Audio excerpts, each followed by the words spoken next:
Most retirees think they're on track. They've maxed out their 401k, they've saved diligently, and they've followed the rules, living within their means, paying off their debts. But there could still be something missing that could be critical to your retirement future ahead. JP Morgan studied over 3 million retirement accounts, and what they found might completely upend your assumptions about retirement readiness. JP Morgan owns Chase, one of the biggest banks in the US, and they have data on millions of US consumers and retirement trends. In this video, we'll be sharing some insights from the Guide to Retirement, which is produced by the JP Morgan Research Department. We'll be walking through the 4 most common and potentially dangerous retirement savings assumptions, and we'll be exposing some real data on what this means for people planning for and in retirement. For those of you that don't know, my name is Joe Boughan. I'm a certified financial planner who's worked with many clients across the country, and I see the same patterns and the same mistakes over and over again. And some of them are even in the most diligent and well-informed people. Today we'll cover why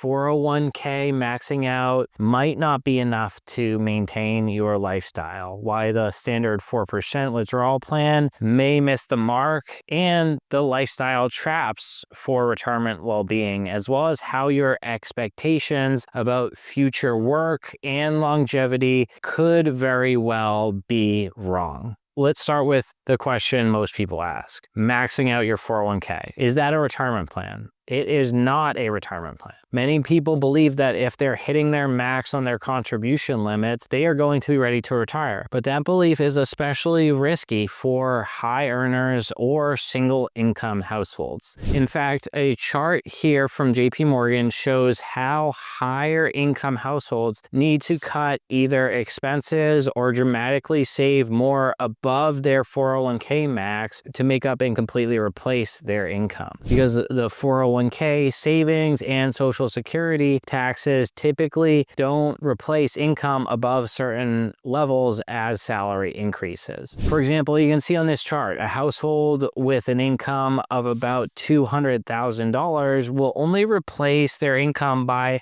60 to 70% from Social Security and employer benefit sources like 401k contributions. This creates a huge mismatch between what you've saved and what you might actually need. Savings doesn't automatically equal spending flexibility or post-tax readiness for spending power. And that's why it's critical to evaluate your actual lifestyle costs versus your projected income in retirement. Tools like the chart from the Guide to Retirement can help you calculate how much you should have saved depending on where you're at in your plan, especially if you're starting from scratch. This chart, for example, can give you a benchmark of where you should be if you want to be replacing 80% of your income in retirement. It uses some basic assumptions like retirement at age 65 and portfolio average growth over the future. You can see for someone at age 55 who wants to replace $150,000 per year of their salary, they should be at around $850,000 saved. Sounds like a lot. Maybe it is. Pause the video, take a look at this chart, and see where you should be. At the end of the day, this is just one tool to get feedback, and it could be off in your situation. The only way to get real confidence is to actually break down things from a detailed retirement income standpoint and conduct a needs analysis on where exactly you should be. So I have actually developed a tool to help people with that. If you're unsure whether your 401k savings is actually on track and meeting your retirement trajectory, click the link in the description below and fill out a questionnaire. I'll personally send you a video breaking down if you're on track or not based on the output and what considerations you might need to think about going forward. But even if your savings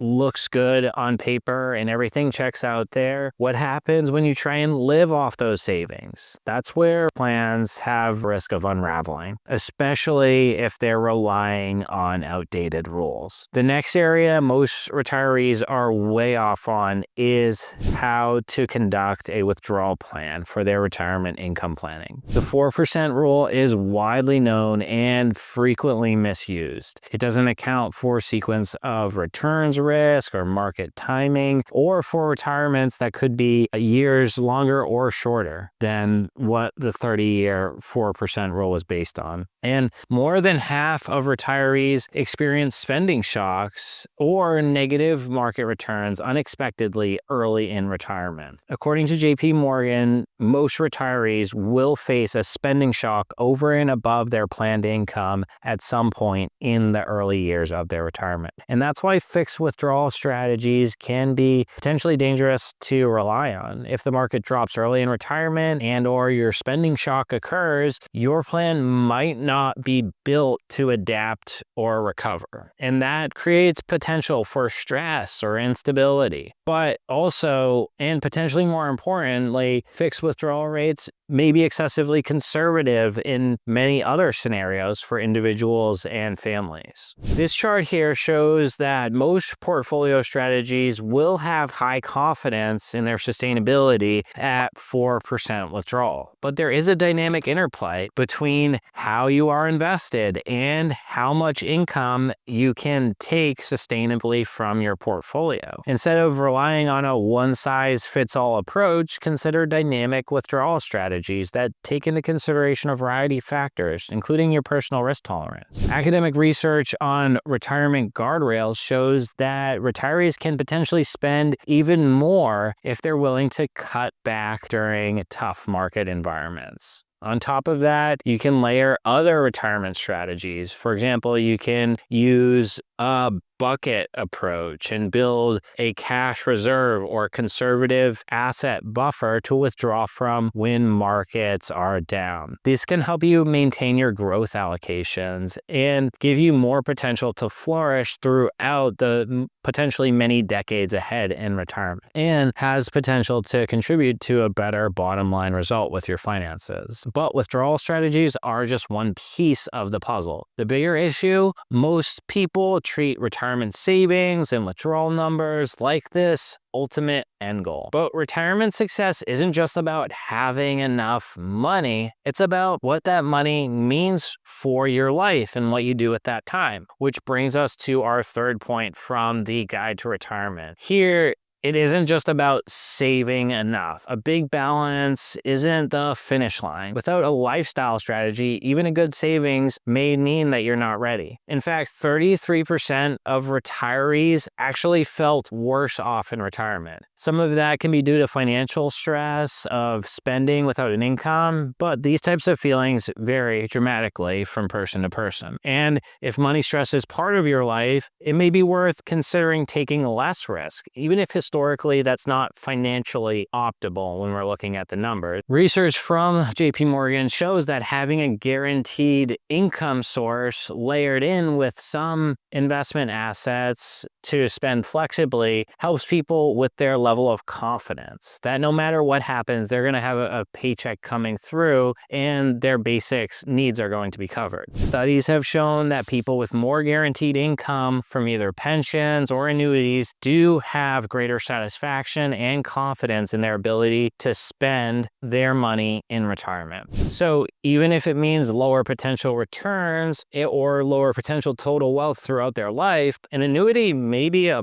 viable option to increase their retirement spending satisfaction. But retirement well-being and satisfaction is not all just about money. Proactive life planning in retirement becomes a reality to contend with for more people than ever in retirement. Studies have shown that the average retiree spends 2 hours per day in passive activities like watching TV, and this is across all wealth levels. These activities have no positive connection with well-being. Why does this happen? Well, life suddenly lacks structure. Work provided a built-in schedule and a built-in purpose. Retirement often doesn't. And this blank slate can be concerning and even feel empty after the glamour of retiring wears off. And that's why JP Morgan developed a PUSH framework, PUSH. And a lot of people have found this helpful. It prompts you to consider what your days will look like in retirement and what will make them meaningful. Don't assume everything will just fall into place. Research shows that retirees who invest in social connection, health improvement, and hobbies report far higher satisfaction levels with their retirement days. In fact, the highest level of satisfaction in the studies were retirees that reported 2 hours per day of socialization on average and 4 to 5 hours per day across all of the PUSH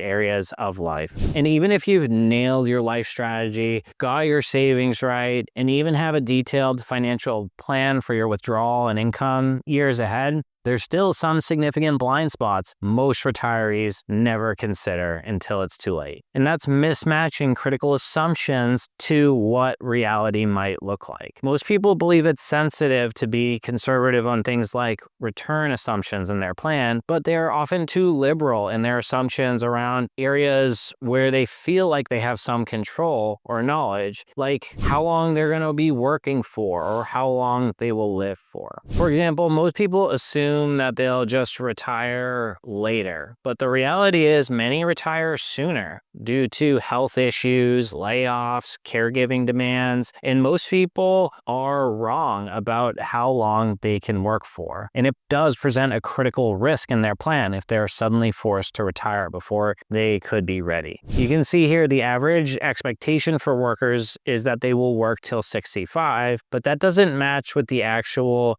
retirement date, which averages around 62. That means two things: a shorter window to save and a much longer window to spend. So with conservative assumptions, don't count on working till you're 70. Model your plan as if it will last longer than expected and that you're going to retire sooner than you think. Additionally, people think that average life expectancy will be them, but they don't realize that as they get older, their life expectancy actually gets longer, and that their combined life expectancy for a couple is much longer than any one individual. For example, for a couple age 65, both living non-smokers and above average health, there's an estimated 43% chance that one of them will live past 95 years old, which is another 30 years. Planning for this longevity horizon is often overlooked at the expense of short-term considerations. So if you're saving based on